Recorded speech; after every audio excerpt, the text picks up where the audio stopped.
ሰላም ሰላም ሰላም ጤና ይስጥልኝ። እንደምን አላችሁ? እንደምን ቆያችሁ? እንደምን ሰነበታችሁ? ውድና የተከበራችሁ የቻናሌ ቤተሰቦች እንደምን አላችሁ? ሰንበትበት ብለን እንግዲህ ዛሬ መጥተናል ማለት ነው በአደይ ድራማ በድጋሚ። እንዴት ናችሁ? ሰላም ናችሁ? ላላችሁ ለምትሰጡኝ አስተያየት እጅግ በጣም አመሰግናለሁ። እጅግ በጣም አመሰግናለሁ። ክበሩልኝ። እንግዲህ ቀጥለናል ማለት ነው። ዛሬ አደይ 278 እናያለን። በመሀል ግን ያለፍኳቸው ክፍሎች አሉ። ምክንያቱም ጊዜያቶች ባለመመቻቸት ቀጣይ ከውስጥ ከዛ በመሀል ያሉት ክፍሎች አላሳየኋችሁም ወይም ደግሞ አልፈተፈትኩም ማለት ነው። ምክንያቱም አንዳንድ ምቹ ያልሆኑ ሁኔታዎች ነበሩ። በዛም ነው የጠፋሁት እና እንዴት ናችሁ? ሰላም ናችሁ ወይ? ዛሬ ክፍል 278 እናያለን ማለት ነው። እንግዲህ በዛሬው የአደይ ድራማ ያየሁት የተመለከትኩት ፈተፍታለሁ። በመጀመሪያ እንግዲህ ዴቭ የሰርጋቸው መቃረቡን አስመልክቶ የጥሪ ወረቀትም እየሰጠ ነው። እንዲሁም ሽማግሌዎችን እያሰባሰበ ነው። ደስ ይላል። ከአደይ ጋር ሆነው እንግዲህ የሽምግልናው ጉዳይ ሁሉንም ማስተካከያለሁ ብሎ በቃ እያስደሰታት ነበር ማለት ነው። እናቷም ደግሞ ወደ ከተማ እንድትመጣ አስደርጋለች። ኦልሬዲ እንግዲህ ሰርጉ ተቃርቦ ሽማግሌዎቹም እንግዲህ ተጠርተዋል። ጥሪ ደርሷቸው እየተዘጋጁ ይገኛሉ። እናም እንግዲህ የአደይ እናት ከገጠር መጥተው የልጃቸውን እንግዲህ ሰርግ ወይም ደግሞ የሽማግሌ ፕሮግራም ሊመለከቱ ነው። በጣም እጅግ ደስ የሚያሰኝ ነው። ምክንያቱም የአደይ እናት በቃ ሁሌም ትዳር እንድትይዝላቸው ይፈልጉ ነበረ። ገጠር እንኳን ስትሄድ እንደው የምታውቂው ካለ እንደው በልብሽ ያለ ካለ ትዳርሽን ያዥና ፍሬ ያሳየኝ እያሉ ይሏት ነበረ። እንግዲህ ያው እናትነት ነው፣ የእናትነት ሆድ ሁሌም እንደዚህ ያስቸግሯት ነበረ። ግን እሷ ደግሞ ቤተሰብ መርዳት ቅድሚያ ትሰጥ ነበረ። እናቷን እንዲሁም እህቷን ለማስተማር ቅድሚያ ትሰጥ ስለነበረ ለትዳሯ እስካሁን ቦታ እና ጊዜ ሳትሰጥ ቆይታለች። ያው አላማ ያለው ሰው እንደዚህ ነው። ምክንያቱም ከራሱ አስቀድሞ ለአላማው ይደክማል ማለት ነው። የዛን ጊዜ ሁሉ ያ ሁሉ መከራ ስቃይ የምታልፈው የነበረው ለእናቷና ለእህቷ ስትል ነበረ። ብዙ መስዋዕት ከፍላለች። የሰው ቤት ስትሰራ ብዙ ሆናለች፣ ብዙ ደርሶባታል። ያን ግን ለእናቷና ለእህቷ ስትል ነበረ። ምክንያቱም ስራውን ባቋርጠው እናቴስ ማን ይደግፋታል፣ እህቴስ ማን ያስተምራታል የሚለውን ታሳቢ በማድረግ ነበረ። ያው እውነትም ነው። አንዳንዴ ግን ቆም ብሎ ለራስን ማሰብ ደግሞ ያለ ነው። ግን በአሁኑ ሰዓት ወደ ራሷ ተመልሳ እየረዳቻቸውም እንግዲህ ትዳሯን ልትመሰርት አስባለች ማለት ነው። ይህም በዴቭ ግፊት ነው። ዴቭ በጣም ስለሚወዳትና ስለሚያፈቅራት በቃ አብረሽኝ ሁኒ በሚል በሚያደርገው ጉትጎታ በቃ አብረው ለመኖር አስበው አሁን እንግዲህ ሽምግልና ፕሮግራም ሊካሄድ ነው። ቀጣዩ ክፍል በደንብ እናያለን ማለት ነው። ያም ሆኖ በዚህ መሀል እንግዲህ ለሽማግሌዎችን አዘጋጅቻለሁ ብሎ እሷም እናቷ ጋር ደውላ እናታቸውን እንድትመጣ እያረገች በስልክ ደውላ አስተካክላ ነበረ። በዛ መሀል መንገድ ላይ የሄዱ እንግዲህ ዶክተሩ ያደይ ያለው ፍቅር ለጓደኛው ገልጾለት ነበረ። ጓደኛው ደግሞ ከሀገር ውጭ ነበር የሚኖረው ኦልሬዲ ካናዳ። ያው እሱም ካናዳ ሊሄድ አስቦ አልነበር። ባለፈው ክፍል እንደተመለከትነው ያው አደይ ናት እንዲቀር ያደረገችው። ምክንያቱም ዶክተሩ ለጤና አስፈላጊም ስለሆነ ለዚች ሀገር ለኢትዮጵያ ስለሚያስፈልግም እንዳትሄድ ለሀገርህ ስራ የተማርክበት ሀገር አገልግል ብላ መልሳዋለች። ሀሳቡን አስቀይረዋለች። እንግዲህ አሁን ደግሞ በተራው ጓደኛው መጥቷል ማለት ነው። ጓደኛው ደግሞ እንዴት አንተ ለሷ ፍቅር እንደዚህ ካለ ለሷ ቦታ ካለ እንዴት ለግልህ ለማድረግ አትጥርም በሚል እንግዲህ ልክ ይዞታል ጓደኛው። አንዳንዴ እንደዚህ አይነት ጓደኛ ይኖር። በእርግጥ ያልሆነ ሰበብም ሊያመጣ ይችላል። ግን ደግሞ በቃ ልክ እንደራሱ አስቦ አንተን የምትፈልጋት ሴት እንዴት በቃ አይቀርም ታገኛታለህ እያለ ሞራል ይሰጠው ነበረ።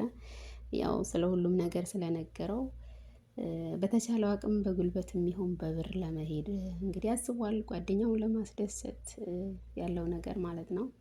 አንዳንዴ እንደዚህ አይነት ጓደኛ ይኖር በጣም ደስ ይላል። ያም ሆኖ እንግዲህ ሰሞኑን ዶክተሩ ላይ ስትንጦለጦል የነበረች ሊዱ እንግዲህ አሁን ደግሞ ጓደኛውን አግኝታ እንግዲህ ሰበርሰካ እያለች ነው። ጓደኛው ደግሞ አራዳ ነው፣ የአራዳ ልጅ ነው። እንግዲህ እሱም ሰበርሰካ ሲል ሊፈልጋት መጥቶ ነበረ። አሹ እንግዲህ የምዬ ልጅ ቀብራራው እሱ ደግሞ አይሆንም ብሎ ከለከላት። እሷም ልትወጣ እሱም ደግሞ አይሆንም አትመጣም እያለ ሲከራከሩና ሲሟገቱ እንግዲህ ዶክተሩን ግራ ተጋብቶ በመሀል እንግዲህ በቃ እንደለመደው ዱላውን አንሳ ማለት ነው። እንግዲህ በዛ መሀል ደግሞ ሮማን ወጣችና ከማን ነው የሚጣላው በሚል እንግዲህ ድምፁን ሰምታ ለመገላገል ስትወጣ ከእነዚህ ልጆች ነው። በመጨረሻም የሚፈልገው ሌላ ያየው ሌላ ሆኖበት እንግዲህ የዶክተር ጓደኛ ተገረመ። እሷን አይቶ ፍዝዝ አለላችኋለሁ እንግዲህ እና በመሀልም በቃ እሷንማ አታይብኝም በሚል እሱም አሁን ብትሩን አነሳ። እሷም ደግሞ ተው እንደዚህ አትሆን እያለች እንግዲህ አስገብተዋለች ማለት ነው። እና በአይን ቁራኛ እያያት ቆንጆ ነሽ ወድሻለሁ እያለው ደግሞ አሽሟጥጣት ማለት ነው። እንግዲህ የዶክተር ጓደኛ ከባድ ሰው ነው ሲታይ። እንግዲህ ቤቱን እንግዲህ በአንድ እግር የሚያቆመው ይመስላል። አሁን የመጣው ፋሚሊ በጣም ኃይል ጨምረዋል። ኦልሬዲ እንግዲህ አደይና ዴቭን በመሄድ ላይ ያሉ መንገድ ላይ ፍቅር ደርሳ ደግሞ ስልኬን ተነጠቅኩ፣ ድረስልኝ፣ አስለቅቅልኝ፣ ፈልግልኝ እያለች እንግዲህ ጉዟቸውን አቋርጣ ዴቭን ወደ ፍለጋ እንግዲህ አምርተዋል ከዴቭ ጋራ።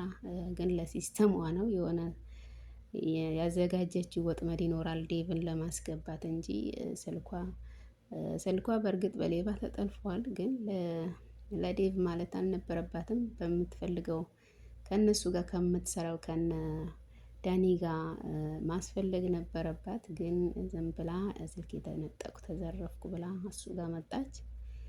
እንግዲህ የራሷ ወጥመድ አላት ዴቭን ለእሷ ለማድረግ። በመሀልም እንግዲህ አደይ ወደ ቤት እያመራች ነበረ። በጣም ከብዙ ጊዜ ቆይቶ ደግሞ ኤላ ከውጭ ሀገር መጥቷል። እንግዲህ ለሊን ፍለጋ ሻንጣውን ይዞ መጣ። እንግዲህ ኤላ ደግሞ እንግዲህ ያው የሆነው ነገር አላወቀም። ለሊ የራሷ ህይወት የራሷ ትዳር መስርታ እንደምትኖር ማያውቅም። ዛሬ እንግዲህ ሻንጣውን ይዞ መጥቶ ቤቱን ቢቆረቆር በር ቆሞ ማንም የሚከፍትለት የለም። ግራ ተጋብተዋል። እንግዲህ እየተጣራትም ነበረ። ያው እንግዲህ እሷ ሌላ ቦታ ሄዳ ራሷን ህይወት መስርታ ትኖራለች። ግን እሱ ቤቱ ድረስ መጥቶ ሲቆረቆር ማንም አልነበረም። ለጊዜው አደይም መንገድ ላይ ነበረች አልደረሰችም። እንግዲህ ዳኒ ጋር ደውሎ እንደዚህ ብሎ ሲላቸው ቁልፍ የት እንደሚያገኙ አላቅም። ቁልፍ እንዴት እንዳላቸው ማናቅም። የዛ ቤት ቁልፍ አላቸው። ዳኒ መጥቶ ከፈተለት ማለት ነው። እንግዲህ ዳኒ ከፍቶለት ቤት ውስጥ ገብተው ዳኒ ስለ ሁኔታው እየነገረው ሳለ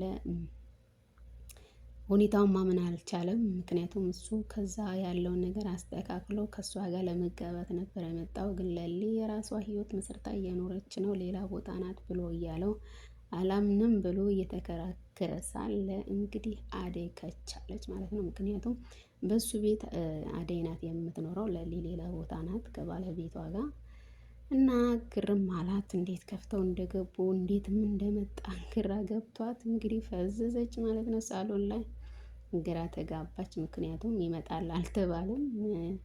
ጥሎ ጠፍቶ እንግዲህ ስንት ጊዜ ቆይቶ አሁን ላይ እንግዲህ ለሊ ብሎ መጣ። እንግዲህ ወንዶች አንዳንዴ እንደዚህ ናቸው። በጣም በጣም ትገርማላችሁ። ምክንያቱም በቃ ጥላችሁት የሄደ ሰው እንዴት እናንተን ይሄን ያክል ወራት ይጠብቃል ብላችሁ ታስባላችሁ? እና በዛ ላይ ደግሞ እሷ ሰው የሚያስፈልጋት ማንም ከጎኗ በሌለበት ጊዜ ጥላሃት ጠፍተህ እንግዲህ ኤላ አሁን ምን ለማለት ነው የመጣኸው? ምን ለማድረግ? የዚያን ጊዜ አስፈላጊ ነበር ከጎኗ መሆን። ብቻ በቃ ታስፈልጋት ነበር። ጥላት ሄደ።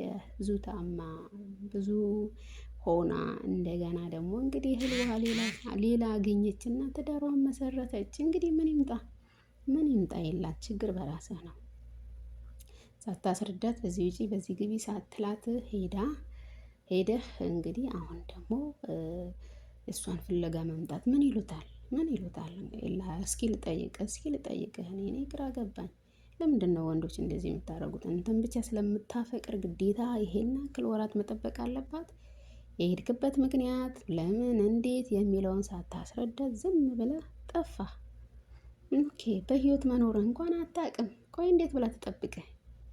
እንዴት ነው የምታስበው አንተ ከሰው ሀገር እሷ በቃ ምን እንደምትሰራ ካላሳወቅካት፣ የት እንደደረስክ ካላሳወቅካት እንዴት ነው አንተ የምትጠብቀው? ስለዚህ ለሊ ትክክል ናት። ምክንያቱም ሰው ያስፈልጋት ነበረ ከጎኗ። እንኳንም ትዳሯን መሰረተች። ግን በጣም አዝኜብሃለሁ እንደ ራሴ። ምክንያቱም ምንም አይነት ምክንያቶች ሳትነግራት ጠፍተህ ይህ ሁሉ አሳምመሃት፣ አሁን ደግሞ እሷን ፍለጋ መምጣት እኔ አዝኜብሃለሁ። እውነቱን ነው የምነግርህ፣ እኔ አዝኜብሃለሁ። በቃ እንዴ አይደረግም እንደዚህ። እኛ ሴቶችን ለምን ትጎዱናላችሁ? ወይስ ክፍተት በቃ ውስጣችን ያለንን ክፍተት እያያችሁ ባለን ጎደሎ ቦታ ለማጥቃት ነው? እና የዛ ጊዜ ሰው ያስፈልጋት ነበረ። እና ያም ሆነ ይህ አላምንም ብሎ እየተከራከረ ነበረ። እንግዲህ አደይ ፈስሳለች። ምክንያቱም ቁልፉ ያለው በሷ ነው። ማን ከፍቶ እንዳስገባው እንዴት እንደሆነ ግራ ገብቷት ፈዛ ነበር። በመሀልም ነገራቶቹ ከባድ ናቸው ለአደይ።